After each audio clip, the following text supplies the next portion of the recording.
আজকে আমি পমফ্রেট মাছ রান্না করে দেখাবো। এখানে নুন আর হলুদ দিয়ে পমফ্রেট মাছগুলো মাখিয়ে নিলাম। এবার কড়াইতে তেল দিয়ে গরম হয়ে আসলে, কড়াটা গরম হলে একে একে মাছগুলো সব ভেজে নেব।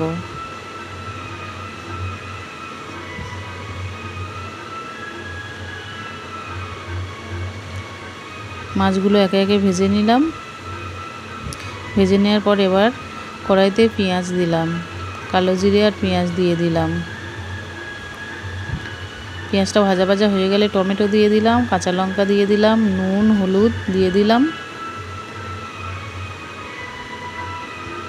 এবারে আলু দিয়ে দিলাম, দিয়ে আলুগুলো ভালো করে কষিয়ে জল দিয়ে দিলাম। কালার হওয়ার জন্য কাশ্মীরি লঙ্কা দিলাম, দেওয়ার পর ঢেকে দিলাম। আলুটা সেদ্ধ সেদ্ধ হয়ে গেলে মাছগুলো সব তুলে একটু নাড়াচাড়া করলাম।